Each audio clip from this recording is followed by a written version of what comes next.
using our trigger point tools. So what I want to start with, we're going to do some hip mobility. So the first region we're going to focus on is the hamstring. So the way we use the hamstring, the way we use the tools for the hamstring, we combine the quad baller in our block, and we're going to be getting into the high hamstring area, and I'll show you two different positions. So the idea is to get into the high hamstring area where a lot of the tightness is stored, and what we're going to do is 3 different techniques to loosen that up. So first we place the quad baller on top of the block, and we're going to get into either the hurdler position, which is with your leg flexed back, or you can keep your knee up depending on how much range of motion you have in your hips. So you extend the leg out, and your heel is actually going to be what drives the tissue to open up. And I'm going to get into the hurdler position first, just to show you that technique first. Use that heel to go up and down the high hamstring area. Subtle movements, but we're going right into that insertion point, and we're going to go over it 4 times. So this is a trigger point in the hamstring area where the hamstring inserts into the high hip. So after those 4 up and down motions, we want to go cross friction. So cross friction twice. 1, 2, and to intensify this, we're also going to rotate 2 times. And so if you can't get into this position, this hurdler position, this is ideal as well, just keeping the knee up. It's less intense, but for most people, their hips might be too tight to get into the flex position, so you do the same exact programming. Now, if we're going to be doing the, I'll show you the technique if we're doing the adductors, so we're going more internal. So it's going to be in the inside part of the hamstring, kind of where the adductors meet as well. So the technique is to use the heel again to drive up and down 4 times.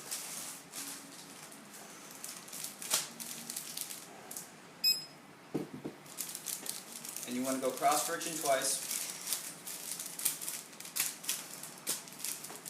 And then rotate. And get that tissue to really open up. Now, the next technique I want to show you guys is the TFL. The TFL on the hip flexor, right here in the corner hip. So this is one of the tighter areas that when it gets locked up, it doesn't. It pulls on that IT band. The IT band connects directly with the TFL. So when we do sit down, we tend to get a lot of that tightness stored in the hips. So what we want to do is use the quad baller just to focus on that one region and unlock that. So the technique we get into, it's a G.I. Joe position on the floor, and we're going to be using the quad baller for about this much of the tissue right here. So you should feel it right in the corner pocket.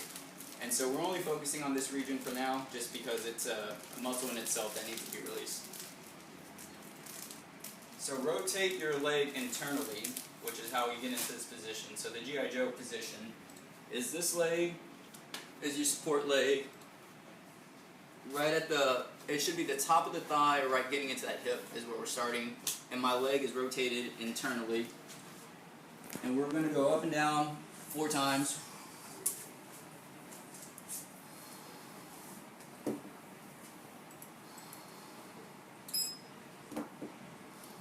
Now we're going to cross friction twice, so we get those big breaths in, but 1,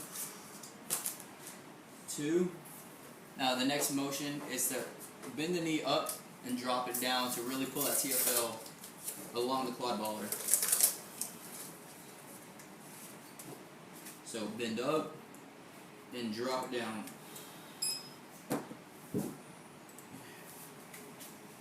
So it's kind of like bending, and then you should feel like the TFL is moving against the quad baller, really opening out that tissue. So now I'm going to focus on an area for the glute. We're going to go to the high area of the glute. So I'll show you guys the programming and the positioning. The positioning of the ball is going to be more in the high part of the glute, right at the top of the hip girdle there. So we're going to be driving the ball more internal, or external, getting close to the side of the hip. So you're going to be sitting down on the ball.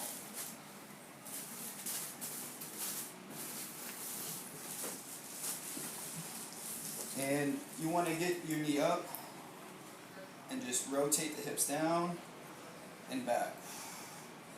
So this is slightly different than the piriformis because we're actually just moving the ball along the glute instead of keeping it position still. 4 times. And once you're on the bottom of the fourth, we want to bring that ball up, or we want to bring that knee up twice. Alright, so relax. Now the area we're going to focus on next is the lower back. The muscle is called the QL. So to show you positioning, we are going to be in between the rib cage and the hip.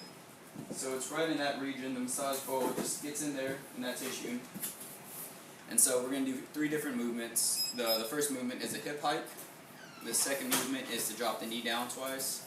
And then the third movement is a little bit of a cross friction to open that tissue up. So first, 4 hip hikes. 1, 2, 3,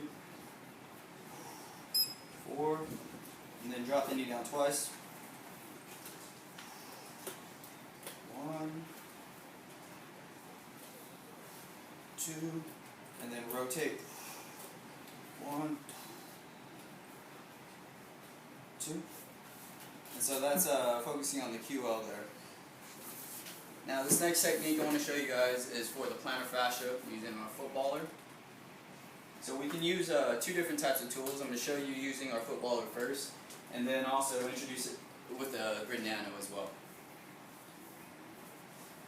So with the plantar fascia, we like to get in a position where we really can put some leverage pressure on here. So that's why we like to actually push into the plantar fascia, but do it at a controlled manner. So it's 4 movements up and down, and then we flex the toes and move through the tissue 2 different times. So we're going to divide it into 3 different zones. You have the middle, the inside, and the outside. So I just want to keep my foot neutral first.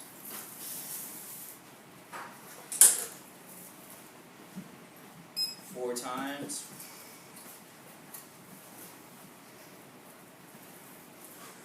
And then we want to flex the toes up and really get through that tissue.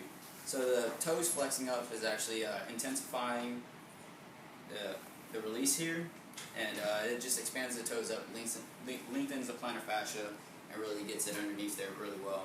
So if we do the outside, so just keep the foot neutral first, soften up that tissue.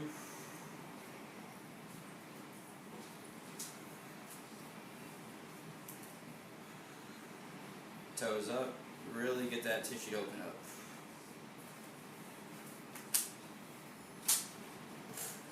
And then we're going to do the inside. This is where a lot of people also find a lot of tension because that inside of the arch. So try to keep it soft first.